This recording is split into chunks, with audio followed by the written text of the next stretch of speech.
A lesbian runaway bride and an FBI agent infiltrated looking like that? I'm in heaven. What about you? Hello everyone, my name is Joe. Welcome back to the channel of Delusional Theories. Yes, this was another great episode of DUSTER. To my surprise, once again, I never thought this show was going to turn out to be so good. God damn it, I was wrong.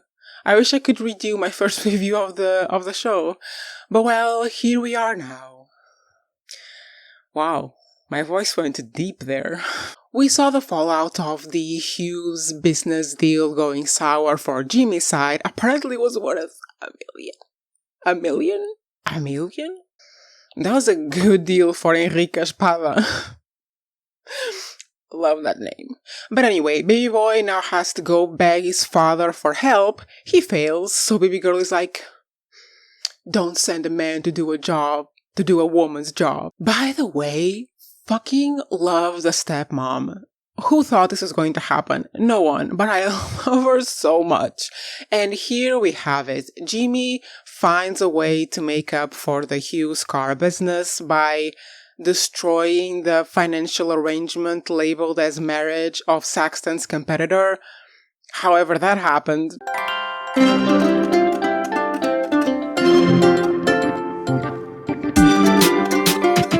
It's a win for the lesbians, it's a win for Jimmy, it's a win for Nina. And we see them shaking hands, pretending like they don't know each other. Oh, that was so much fun. Like, Fridays with Duster and Murderbot really are a really fun day of the week. And it's the perfect day of the week. It's a Friday.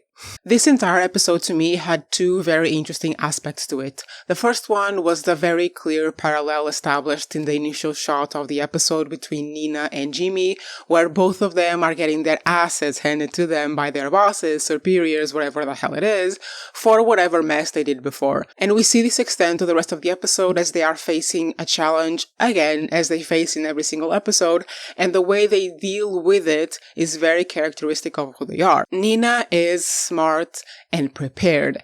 She established her next move even before the episode started by getting the Russian interpreter arrested and creating a vacuum that she could feel. She is always one step ahead of everyone, and I feel like this is a theme for her character that will continue on to the rest of the season.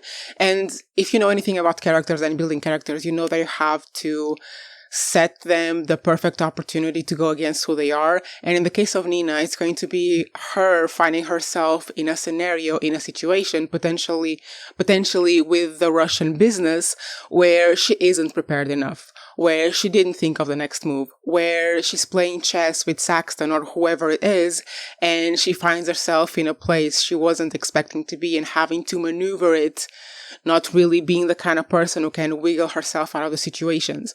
But you know who is? Jimmy. Jimmy is a mess with a good heart that finds his way out of anything. This is how the episode starts, right? Nina is a step ahead of everyone, so she just continues on with her plan, and she can, resolve issues that not even Jimmy can resolve, his father. But Jimmy starts with a mess, as he always starts his episodes with a goddamn mess, and somehow, in his own way, he manages to fix it through the daughter. And actually, this was a pretty good plot point because not only did he help the daughter, but he also helped Saxton with the same move, which he knew he was going to do.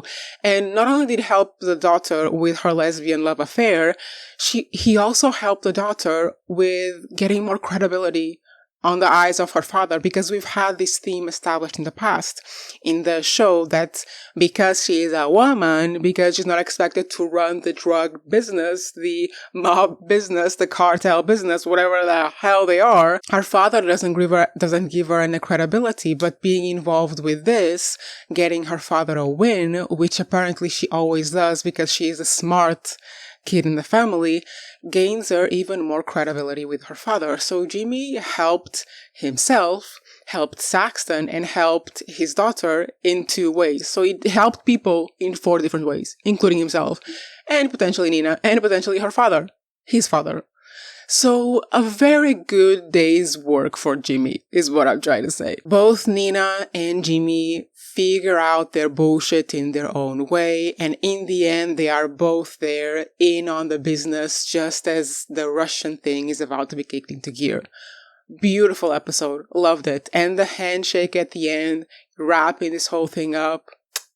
Loved it. The second aspect that I noticed that was just feeling my soul was the goddamn intense dynamics. And in this episode, it was a triangle.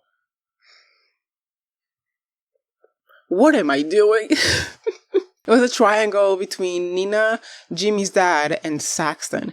Because when Nina was talking to Jimmy's dad, we saw the intensity there. We saw the shared trauma, the shared,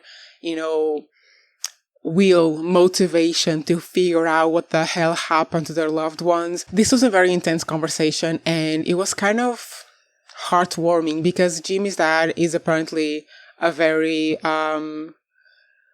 a criminal with a very long, illustrious career, but he has a goddamn heart, and he has a heart for his son. This son that we keep hearing about is like the most extraordinary person on the planet. And I really liked that moment. It was a moment of connection in between the two of them where they could, relate to a similar experience the other had and unite through that. Then we had Jimmy Sr. and Saxton. And I loved that conversation. Loved it. Because Jimmy Sr. was saying, I don't know that I am completely over what happened to my baby boy Joey. I feel like something is afoot. I feel a fishy smell in the air, and I don't like what I'm seeing. I don't like the theories that are perusing through my brain. I don't like this, and I don't think everything is as it seems. I think something is wrong, and I want to investigate. He says everything that I just said verbatim. And then Saxton is like, we investigated it fully back then. And baby boy Jimmy Sr. knows for a fact that Jimmy Jr. just told him, I actually don't know if his name is Jimmy, doesn't matter. Jimmy Jr. just told him that Saxton was the one who put the order for the C4. So when baby boy Saxton is telling baby boy Jimmy Sr. that he did everything he could to investigate, he's choosing to omit the fact that he didn't investigate himself because he was the one who ordered the goddamn C4. So Jimmy Sr. sees through this and is like, I have an interpreter. I have my connections. I'll get you the perfect woman for the job. Love that moment. Loved it. And then we have Nina and Saxton. And Nina is saying, oh, my dad was in the army or whatever the hell he was. And Saxton is like, oh, maybe we met. And Nina's like, oh, maybe you did. When she knows that they did because they used to work together. And I'm surprised that he didn't recognize her. But I mean, she was probably just a child back then, so it's fine. But that would be a great moment of tension if in the future he does recognize her. Come on, that would be so much fun. But these three interactions, the triangle, were really the most intense moments of the episode, and I felt them, and they felt so good. It was so much fun. I liked it panned down to Nina, and she was very much Truman Show. Loved it. But now on some housekeeping. Xavier, my boy, you did what? He sent a sheriff? I think at least he's a cowboy. He sent a cowboy sheriff to deal with Nina to solve the FBI agent who is poking on Saxton's business. And what this tells us is that Saxton potentially doesn't know that Nina is doing this, because if he did, he wouldn't have, believed her when she said she was a Russian interpreter. So whatever these people, this Xavier network is, they are not in contact with Saxton. Right? Right. And how do they know? Well, the goddamn FBI agent that was gawking at her as she was walking out looking so badass in that, what was it? Jean material jumpsuit, whatever she was wearing that was really cool. That's the guy. That's the infiltrated FBI agent within the FBI that is saying all this shit to Xavier. Xavier has to be someone higher up. It's the FBI conspiracy. It's the US law enforcement conspiracy that Nina is going to solve. So next episode, like we saw in the previous episode, Enrique Espada going after Jimmy, next episode we're gonna have the cowboy dude going after Nina. Ooh, that's gonna be fun. Also, Jeffrey Epstein was on LSD. They medicated him on purpose to make him cuckoo so that he wouldn't say a thing, which implies that he knows everything. And that's why he was put there. Because they probably couldn't kill him because he was a goddamn FBI agent. And it would have looked suspicious. But also, when they tried to go look for the goddamn doctor who was prescribing him LSD, and the clue was that his name spelled invisible. Okay, Sherlock. And then another extra housekeeping. Jimmy arriving at the house and the kid was already doing fireworks with her new potential stepdaddy. That hurt my soul. But, I mean, come on, it's a TV show. Jimmy's gonna end up with the kid in the end. Who cares? Last thing.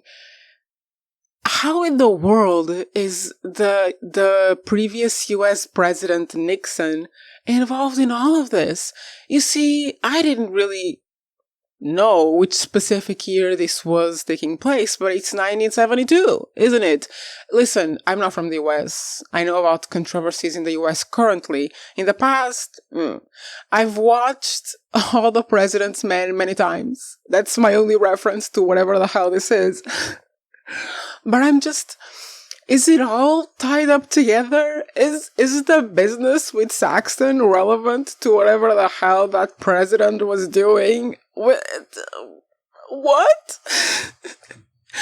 I am so confused, but invested. Like, I don't even want to create a conspiracy theory around this because I just want to experience it at this point. But yeah, if you have any theories as to why the goddamn president was there, let me know. Also, correct me if I'm wrong, but this is a very disliked guy, right? He was an asshole, right?